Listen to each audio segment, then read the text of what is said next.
Hello everyone, welcome to ZKM chemistry classes. तो भाई आज हम करने वाले बहुत ही छोटा सा प्यारा सा सिंपल सा टॉपिक है और इस टॉपिक का नाम है बैलेंस बॉन्ड थ्योरी।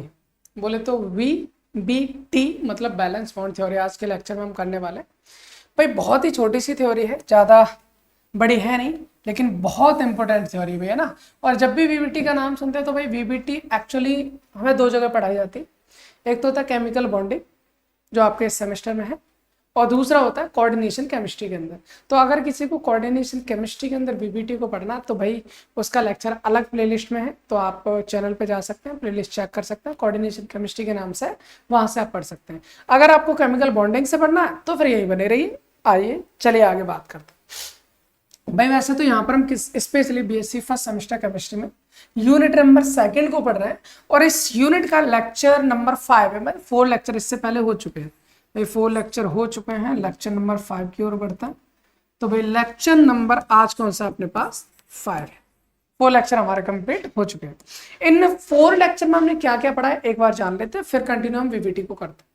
भाई हमारे पास BSc फर्स्ट सेमेस्टर केमिस्ट्री के अंदर ये 8 यूनिट दे रखी है, जिसमें से पहली यूनिट हो चुकी है, थर्ड हो चुकी है, फोर्थ हो चुकी है, फिफ्थ हो चुकी है, 6, 7 अभी बाकी है, 8 हमारी आधी हो चुकी है, बाकी कुछ रह गई तो उसको भी कंप्लीट करें। ठीक है, सेकंड हम इस वक्त पढ़ ही रहे हैं भाई।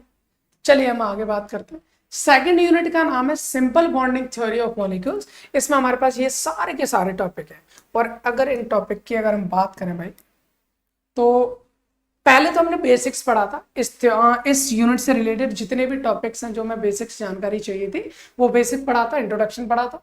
उसके बाद एटॉमिक ऑर्बिटल्स को पढ़ चुके हैं, ओवर रूल को हम पढ़ चुके हैं, मल्टीपल बॉन्डिंग सिग्मा और पाई क्या होता है, और साथ ही साथ ओवरलैपिंग कैसे होती है सभी ऑर्बिटल्स के बीच, ये भी पढ़ चुके हैं। किस तरह से बॉन्ड फॉर्म होता है वो भी पढ़ चुके हैं। अच्छा, हमने बॉन्ड लेंथ को यहाँ नहीं पढ़ा है, लेकिन जब आप यूनिट नंबर 3 पढ़ोगे तो वहां पर हमने बॉन्ड पैरामीटर किस नाम से पढ़ा है। यूनिट नंबर 3 या 4 में बॉन्ड पैरामीटर्स, यहाँ पर हमने बॉन्ड एनर्जी, बॉन्ड एंगल और बॉन्ड लेंथ, इन तीनों टॉपिक को एक साथ पढ़ा है, तो आप बॉन्ड लेंथ को वहां से पढ़ सकते हो। ठीक है, इसके बाद बैलेंस बॉन्ड थ्योरी आज के लेक्चर में कवर करने वाले हैं, बहुत इंपॉर्टेंट थ्योरी है। चलिए फिर हम बात करते हैं बैलेंस बॉन्ड थ्योरी के बारे में। आपको ज्यादा दिक्कत ना हो, ज्यादा बड़ा लेक्चर भी ना हो, इस वजह से हमने क्या किया भाई, थ्योरी को पहले से लिख रखा है। थ्योरी को पहले से लिख लिया है भाई। जिनको इंग्लिश में चाहिए उनको तो लिखिए, जिनको हिंदी में चाहिए वो हम बोल रहे हैं तो आपको समझ में आ जाना भाई। चलिए हम बात करते हैं बैलेंस बॉन्ड थ्योरी। इसको VBT बोला जाता है। इस थ्योरी को एक्चुअली जो बाद में प्रपोज किया था वो पॉलिंग नाम के एक साइंटिस्ट थे, उन्होंने दिया था। और इस थ्योरी में बताया क्या जाता है भाई, इस थ्योरी में ये बताया जाता है हमारे पास में 2 एटम्स होते हैं ना, और उन एटम्स के बीच अगर कोई बॉन्ड बनता है तो वो बॉन्ड उनकी एटम के अंदर पाई जाती है ऑर्बिटल, जिनको हम बोलते हैं एटॉमिक ऑर्बिटल। उन एटॉमिक ऑर्बिटल के ओवरलैपिंग से वो बॉन्ड बनता है। उसी के बारे में ये सारी की सारी कहानी कही गई है। चलिए एक काम करते हैं, इसमें जो थ्योरी लिखी हुई है इसको पढ़ते हैं, समझते हैं, फिर आगे बढ़ते हैं। According to the valence bond theory, valence bond theory के अकॉर्डिंग क्या होता है, covalent bond is formed by overlapping atomic orbitals having unpaired electrons। पहली बात ये कही है भाई कि जो VBT है ना वो एक ही बात कहता है, और इसका कंक्लूजन ये है, VBT ये कहता है जब 2 एटम्स हैं उनकी एटॉमिक ऑर्बिटल आपस में ओवरलैप करती हैं तो ओवरलैप करने के बाद जो बॉन्ड बनता है ना उसको बोलते हैं कोवेलेंट बॉन्ड। और जो एटॉमिक ऑर्बिटल आपस में ओवरलैप करेंगी वो कौन सी एटॉमिक ऑर्बिटल करती है, ऐसे एटॉमिक ऑर्बिटल जो अनपेयर्ड इलेक्ट्रॉन जिनके पास होता है, मतलब सिंगल इलेक्ट्रॉन जिनके पास होता है। The atomic orbital overlap on the bond formation and the larger the overlap the stronger the bond. और इसमें सीधा सीधा भाई ओवरलैपिंग जितनी ज्यादा होगी बॉन्ड उतना ही ज्यादा स्ट्रॉन्ग होगा। भाई ओवरलैपिंग का मतलब अगर किसी को नहीं समझ में आ रहा है तो जरा इधर आ जाए, आपको इजीली समझ में आ जाएगा। भाई हमने कहा था ये एक एटॉमिक ऑर्बिटल, ये एटॉमिक ऑर्बिटल आपस में क्या करेंगे, एक दूसरे के अंदर समा जाने, तो इसको हम ओवरलैपिंग बोल रहे थे। यहाँ पर जैसे SS ओवरलैपिंग थी, ये SP ओवरलैपिंग हो गई थी, उसके बाद PP ओवरलैपिंग करा, ये सब ओवरलैपिंग ही तो है। यही एटॉमिक ऑर्बिटल आपस में जो ओवरलैप करती हैं तो कोवेलेंट बॉन्ड का निर्माण करती है, सही है। और इन एटॉमिक ऑर्बिटल के अंदर सिंगल इलेक्ट्रॉन पाया जाना चाहिए, मतलब अनपेड इलेक्ट्रॉन होना चाहिए। ये बात होती है हमारे पास कंक्लूजन किसका, वीबीटी का। अब हमसे पूछा जाता है भाई वीबीटी के एक्चुअली क्या क्या पॉइंट्स हैं जो आपको जैसे एग्जाम में लिखने होते हैं, तो वो सुन लीजिए कौन कौन से पॉइंट है। The important postulates of valence bond theory are listed below. कौन कौन सा, पहला पॉइंट हम बात करते हैं, पहला पॉइंट क्या है, half filled atomic orbitals of one atom overlap with half filled atomic orbital of another atom to form a covalent bond। कहने का मतलब है किसी एक एटम की हाफ फिल्ड ऑर्बिटल मतलब सिंगल इलेक्ट्रॉन वाली ऑर्बिटल किसी दूसरे एटम की सिंगल इलेक्ट्रॉन वाली ऑर्बिटल के साथ क्या करता, ओवरलैप करता। पहली बात ये होगी, इसमें यही कहा देखो, half filled atomic orbital of one atom मतलब एक एटम की ओवरलैप करती है with the half filled atomic orbital of another atom यानी दूसरे एटम से एंड फॉर्म कोवेलेंट बॉन्ड, और इससे हमारा क्या बनता है, कोवेलेंट बॉन्ड बनता है। ठीक है भाई, पहली बात क्लियर होगी। दूसरी बात हमसे क्या कर रहा है भाई, दूसरी बात हमसे ये कर रहा है एटॉमिक ऑर्बिटल अंडरगो ओवरलैप। जब एटॉमिक ऑर्बिटल ओवरलैप करेंगे must be sufficient close to each other with proper alignment. कहने का मतलब जब एटॉमिक ऑर्बिटल आपस में एक दूसरे के साथ क्या करते हैं भाई, ओवरलैप करेंगे ना, तो वो प्रॉपरली अलाइन होनी चाहिए एक ही डायरेक्शन में, और वो क्या होने चाहिए, सफिशिएंट क्लोज होनी चाहिए जितना होना चाहिए। अच्छा इसको ऐसे समझो, ऐसे समझो, मान लीजिए हमारे पास कोई हाइड्रोजन एटम है ना, चलिए काम करते हैं, हाइड्रोजन एटम को बनाने की कोशिश करता है। ये हमने एक न्यूक्लियस लिया है, ठीक है, इसके पास एक कर ले लेते हैं, चलिए ले लेते हैं, अभी समझ में आ जाएगा। ठीक है भाई, सबको पता है न्यूक्लियस में क्या होता है, पॉजिटिव चार्ज होता है। न्यूक्लियस में क्या होता है अपने पास, पॉजिटिव चार्ज होता है। ठीक है, न्यूक्लियस हमारे पास क्या है, पॉजिटिवली चार्ज है। ये मान लीजिए हाइड्रोजन एटम को ले लिया मैंने, क्या ले लिया, हाइड्रोजन एटम। ठीक है, ये हमारे पास एक हाइड्रोजन एटम है। ऐसे ही अगर मान लीजिए मुझे H2 मॉलिक्यूल बनाना है, क्या बनाना है भाई, H2 मॉलिक्यूल, तो मेरे पास कितने हाइड्रोजन एटम होने चाहिए, दो हाइड्रोजन एटम होने चाहिए, एक ये और एक दूसरा ये। अच्छा हाइड्रोजन एटम के पास में क्या होता है, हाइड्रोजन एटम के पास देखोगे न्यूक्लियस होता है और एक इलेक्ट्रॉन होता है, एक इलेक्ट्रॉन इसको दे दिया मैंने, दूसरा इलेक्ट्रॉन इसको दे दिया। अब ये दोनों हाइड्रोजन एटम आपस में मिलेंगे तभी तो H2 मॉलिक्यूल बनेगा। बिल्कुल, होता ये है कि ये वाला हाइड्रोजन एटम आएगा, ये वाला हाइड्रोजन एटम आएगा, ठीक है, इसी तरह से ये वाला हाइड्रोजन एटम आएगा। जब ये दोनों हाइड्रोजन एटम आएंगे, जब ये एक दूसरे के पास में आएंगे तो इनकी एटॉमिक ऑर्बिटल एक दूसरे में क्या करेंगी, ओवरलैप करेंगे और सफिशिएंट क्लोज होनी चाहिए। अच्छा ऐसा नहीं, ये पास क्यों आते भी, पास आने का भी एक रीजन होता है। पास आने का रीजन ये होता है कि सर देखिए यहाँ से क्या रीजन हो, जैसे दोनों दूर दूर है, जब हम इनको आपस में पास लेके आएंगे तो इसके इलेक्ट्रॉन पर नेगेटिव चार्ज होता है, इसके उस पर न्यूक्लियस पे क्या होता है, पॉजिटिव। तो इसका न्यूक्लियस क्या करेगा, इसके इलेक्ट्रॉन को अपनी ओर खींचेगा, इसका न्यूक्लियस इसके इलेक्ट्रॉन को अपनी ओर खींचेगा।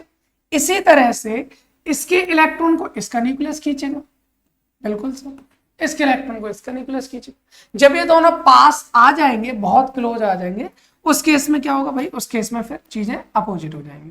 कैसे अपोजिट होंगी, अपोजिट ये होंगी कि भाई जैसे बहुत पास आ गए, इसका न्यूक्लियस इसके न्यूक्लियस को क्या करेगा, इसके न्यूक्लियस को क्या करेगा, रिपेल करने लगे। भाई प्लस, आपको पता है प्लस और माइनस के बीच अट्रैक्शन हो रहा है, प्लस और माइनस के बीच अट्रैक्शन, तो ये पास पास आएंगे, पास पास आते हैं। लेकिन जैसे बहुत पास आ जाएंगे तो प्लस और प्लस के बीच तो रिपल्सन होगा ना, बिल्कुल, ये माइनस और माइनस के बीच तो रिपल्सन होगा ना, जिसकी वजह से ये एक दूसरे के पास भी आएंगे और पास आने पर दूर भी जाएंगे, तो एक इक्विलिब्रियम पोजीशन आ जाएगी। एक क्या आ जाएगी, इक्विलिब्रियम पोजीशन आ जाएगी। इसको जब हम H2 मॉलिक्यूल का फॉर्मेशन पढ़ेंगे ना इसके बाद, वीबीटी के बाद, वहां पर बहुत अच्छे से समझ में आएगा। तो एक इक्विलिब्रियम पोजीशन आ जाएगी जहां पर ये H और दूसरा H एक जगह आके रुक जाते हैं, ठीक है ना। तो यहीं पर इसी को बोला जाता है कि इनके पास क्या हो जाएगी, सफिशिएंट क्लोज होने चाहिए, मतलब एक हम बोल सकते हैं जितनी जरूरत है इतने पास आने चाहिए, ना उससे दूर ना उससे अंदर। ठीक है सर, दूसरा पॉइंट था। तीसरा पॉइंट हमसे क्या कह रहा है, तीसरा पॉइंट हमसे कह रहा था स्ट्रेंथ ऑफ बॉन्ड फॉर्म, जो ये बॉन्ड जो बनता है ना भाई, इसकी स्ट्रेंथ की बात कर रहे हैं। The strength of bond form depends upon the extent of overlapping of atomic orbital. ये जो बॉन्ड फॉर्मेशन का एक्शन है, बॉन्ड कितना बनना है कितना नहीं बनना है, ये डिपेंड करता है ओवरलैपिंग पे। Greater the overlapping of atomic orbital stronger the covalent bond. जितनी ज्यादा ओवरलैपिंग होगी, जितनी अच्छी ओवरलैपिंग होगी, इनका जो कोवेलेंट बॉन्ड है वो उतना ही ज्यादा स्ट्रॉन्ग होगा। सर इस पॉइंट का ये मतलब। नेक्स्ट पॉइंट हमसे कह रहा है भाई overlapping lowers the energy, overlapping lowers the energy of molecule, excess energy reduced. देखिए भाई एक चीज तो हमें सीधा सीधा पता है, जब हमको मान लीजिए बॉन्ड को तोड़ना है, किसी बॉन्ड को तोड़ना है, तो आपको उसको एनर्जी देनी पड़ती है। क्या होता है भाई, एनर्जी आपको देनी पड़ेगी। अगर मान ली लकड़ी भी तोड़ रही है आपको, तो लकड़ी तोड़नी तो आप अपनी एनर्जी खर्च करोगे ना तोड़ने के लिए, वही चीज होती है। अगर आप बॉन्ड को तोड़ना है तो आपको एनर्जी देनी पड़ती है। सिमिलरली हम बोल सकते हैं अगर हमारा बॉन्ड बनेगा तो वहां से एनर्जी निकलेगी। तो वही चीज है, जब एटॉमिक ऑर्बिटल आपस में ओवरलैप करती है ना, जब बॉन्ड बनता है तो ये स्टेबिलिटी प्रदान होती है और स्टेबल होता है तो वहां से एनर्जी रिलीज होती है। तो excess energy is release, energy वहां से निकल जाती है, जिसकी वजह से ओवरलैपिंग से क्या होती है, मॉलिक्यूल की एनर्जी कम हो जाती है। मॉलिक्यूल की एनर्जी क्या हो जाती है, कम हो जाती है। ठीक है, रिलीज पर मोल, हाँ यहां से बोले the energy release per mole is called stabilisation energy और बॉन्ड एनर्जी। अब ये मान सकते हैं भाई एक मोल बॉन्ड बनने में जितनी एनर्जी निकलेगी, जितनी एनर्जी रिलीज होगी, उस एनर्जी को बोलते हैं बॉन्ड एनर्जी। आपने अगर फर्स्ट यूनिट जो है अगर वो आपने पढ़ी होगी तो वहां पर हमने बॉन्ड एनर्जी के बारे में बात करी थी, और हाँ थर्ड यूनिट में भी आपको ये दे रखा है तो वहां पर भी आप पढ़ लेंगे। तो बॉन्ड एनर्जी क्या होती है, अगर एक मोल मॉलिक्यूल मेरे को बनाना है तो वहां से जो एनर्जी रिलीज हो रही है ना, उसी एनर्जी को हम बोलेंगे स्टेबलाइजेशन एनर्जी, क्योंकि उससे स्टेबल हो रहा है, या फिर बॉन्ड बनना है तो उसको बॉन्ड एनर्जी बोलेंगे। दोनों में से कुछ भी बोल सकते हैं ना। And the equilibrium distance between two nuclei of bonding atom is bond length। बस यही कहना चाह रहे हैं भाई, ये जो रुके थे अपनी जगह पर, ये जो रुके थे अपनी जगह पर, इसी को हम क्या कहेंगे, इक्विलिब्रियम डिस्टेंस। तो इनके बीच का जो डिस्टेंस है, इनके बीच का जो डिस्टेंस है, that is known as bond length. इसको हम क्या कहेंगे भाई, बॉन्ड लेंथ कहेंगे। और इनके बीच में जो बॉन्ड बनता है उस वक्त जो एनर्जी रिलीज होगी, यहां से जो एनर्जी रिलीज होगी, that is known as bond energy. इसी एनर्जी को क्या कहेंगे, बॉन्ड एनर्जी। आई होप इतनी बात आपको समझ में आ रही होगी।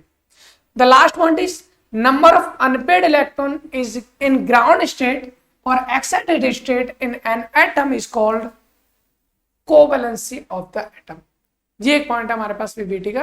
वीबीटी ये कहते भाई कोई भी एटम है ग्राउंड स्टेट में या उसके एक्साइटेड स्टेट में, जितने भी हमारे पास क्या होते हैं भाई, जितने भी हमारे पास अनपेड इलेक्ट्रॉन होता है वो उसकी कोवैलेंसी होती है। क्योंकि अनपेड इलेक्ट्रॉन चाहेगा पेड होना, और जो अनपेड इलेक्ट्रॉन भाई जो पेयर होगा तो किसी न किसी से बॉन्ड बनाएगा। तो वो अनपेड इलेक्ट्रॉन जब पेड होना चाहेगा तो जितने अनपेड हैं उतनी उसकी क्या हो जाएगी, कोवैलेंसी। अगर कहीं पर एक अनपेड इलेक्ट्रॉन तो उसकी कोवैलेंसी 1, मतलब एक बॉन्ड बनाएगा। कोई 2 अनपेड इलेक्ट्रॉन तो कोवैलेंसी 2, मतलब 2 बॉन्ड बनाएगा। अगर 3 अनपेड इलेक्ट्रॉन तो कोवैलेंसी 3, मतलब 3 बॉन्ड बनाएगा। आई होप इतनी बात समझ में आ रही होगी, इसमें कोई भी समस्या नहीं होनी चाहिए। तो ये हमारे पास वीबीटी के छोटे से पॉइंट्स थे। अच्छा, वीबीटी को बहुत अच्छे से समझना है तो उसके लिए हमारे पास 2 चीजें फिलहाल हमें जाननी है। पहला, हाइड्रोजन एटम का बॉन्ड फॉर्मेशन, पहली चीज। और दूसरा है हमारा मोस्ट इंपोर्टेंट टॉपिक जिसका नाम है हाइब्रिडाइजेशन, जो कि हम अगले लेक्चर में इन चीजों को स्टार्ट करेंगे। फिलहाल इस लेक्चर को यहीं समाप्त करते हैं, यहीं रोकते हैं। मिलते हैं आपको अगले लेक्चर में एक नए टॉपिक के साथ। Thanks for watching.